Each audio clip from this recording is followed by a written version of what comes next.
What is up, guys? Welcome back to the Keep It Hoop YouTube channel. It's been a while. I took some time off to work on some other stuff, but it's almost the playoffs, and what better time than now to come back and get back into the flow of things. So last night we had our first pair of playing games, and everybody's going to talk about Patrick Beverley, the reactions and the emotions he had after the big win.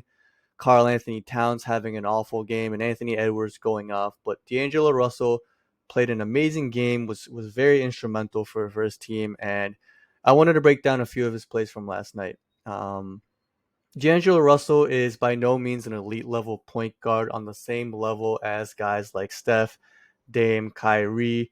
But if you're looking for a guy that that can really run the pick and roll and do a little bit of everything, he's a pretty good guy to watch. So before we get started, though, if you could like, subscribe, and share, it'd mean a lot. Again, I'm gonna try to do these more often again, so any support it would mean a lot. But yeah, we're going to start with a stretch of plays here at the end of the second quarter where D'Angelo Russell kind of took over and helped Minnesota get some momentum heading into halftime in the second half. It's going to start with a Jared Vanderbilt screen, and D'Lo was doing this a lot, just trying to get Zubac involved in plays. Zubac is a solid player, a solid rim protector, but if you can get him out into the perimeter, it definitely opens some things up. So Vanderbilt sets a screen here on Robert Covington. One thing to note here, instead of attacking Zubac immediately, something a guy like Russell Westbrook, some of these more athletic or guys that like to play at 100 miles per hour all the time would be more prone to doing. D'Lo takes his time here, and D'Angelo Russell's not an elite level athlete. He's a solid athlete, but a lot of his play just comes from high IQ and just making the right reads. And he does a nice job here of, again, being patient, allowing Jared Vanderbilt to roll, because if he does that, then Zubac also has to drop off here, right? But if he's attacking immediately, then he has to, drive right into Zubac. And again, that's a tougher task for someone who's not an elite level athlete. So by allowing Vanderbilt to roll and waiting for Zubac to come back, he buys himself some time and space. And by the time that Covington is able to get back into the play, he's able to make a really nice snake dribble, which is something, I've talked about in the past. If you're a guard that runs this pick and roll, even a forward, having the ability and the wherewithal to use that snake dribble to cut off that guy, put him in jail, is a huge skill set to have. And he does that here. Again, you see now, because Vanderbilt has rolled, so has Zubac, back into the paint. And then you have Rocco here behind him, and now D'Angelo Russell has a lot of space to operate, and he's able to get off a really nice and one floater. So next position, same thing. Call Vanderbilt over, get Zubac involved in the play, and again, a little bit of patience here. Instead of attacking immediately, use this a nice side dribble, right? Buy some more space and time to allow, right, Jared Vanderbilt to roll. And then that again, same thing, same concept as the play before. Zubac is going to drop off. And then the timing here, as Zubac's dropping off and as Covington comes back, that's when D'Lo attacks, right? So everything's kind of flowing. And then Robert Covington actually does a pretty good job of recovering here, pretty good defense. But as he's coming back towards D'Lo, D'Lo does a nice job of using his right shoulder and his body to create some contact, bump him off, and then create just enough space to get off this nice jump shot here on the baseline. So next possession here, last play I think from Minnesota in the first half.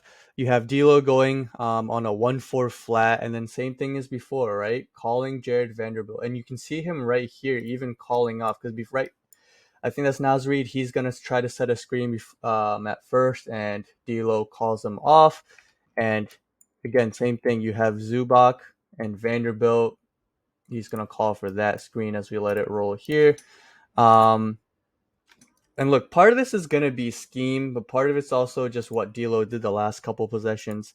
You have Zubac going in what's called a drop coverage here, right? He's going to drop and then try to just keep D'Lo in the area until Covington can get back. They're not going to switch. That's not how the Clippers like to play the pick and roll. But D'Lo does a really nice job of reading this, right? Shot clock winding down. It doesn't seem like Vanderbilt's going to fully be able to roll, and you even see Rocco trying to grab him and hold him here. And again, D'Lo is aware of all this. Again, the drop coverage does a really nice job of reading it. Takes a stutter step to really get on balance and knocks down a pull-up three. So this is actually the last play I wanted to show from last night's game, and I thought it was an interesting little wrinkle that the Wolves had in. So they're gonna run something similar to, or I guess a version or a variation of a horn set. A lot of times you're gonna see this set from NBA teams. You're gonna have, as Patrick Beverley goes into the corner here, you're gonna have, corner shooters, Malik Beasley here, and then you're gonna have usually two bigs in this area. D'Lo's a little bit higher here, but it's interesting that D'Lo is there. Often you're gonna see two bigs or maybe forwards in these areas, and then you'll have Anthony Edwards up here, the initial ball handler. He'll make a read. He can go away from the ball, get a screen. You can either come up for a three, which like he does on this play, or you can go straight to the rim, try to get a backdoor cut. You can go ball side screen, which he doesn't do here. But if you go ball side screen, you could try to play off of a little dribble handoff. A lot of options off the horn set or something, a variation of horns. A lot of NBA teams, even college teams, run it. But I thought it was interesting here for the Wolves to have D'Lo here, obviously their best passer, and Anthony Edwards, who's their main perimeter scorer, a guy you want to get involved and try to get as many easy shots as possible. Makes the right read here. Paul George goes under, and then Anthony Edwards reads that instead of going to the rim, pops back out. D'Lo on time pass on right on the chest. And it's a really huge shot at the end of the game last night. But there's something that the Wolves ran multiple times last night. You had few plays where you had the screener actually slip it, and then they got a basket layup going towards the rim. And again, you can do a thing where if they go over, right? If Paul George to go over this, then Anthony Edwards just goes back down. If he can't get a backdoor cut or a layup, you can still run him all the way back out here, and you probably have a situation where you have a mismatch. Either Zubac has to follow, or they still have Marcus Morris guarding him up there. So again, nice little wrinkle I thought the Wolves had last night. But yeah, that'll be it for today. Again, I'm going to try to do these more often, so if you could hit that like and subscribe button, would really appreciate it, and I'll see you guys again soon. Peace.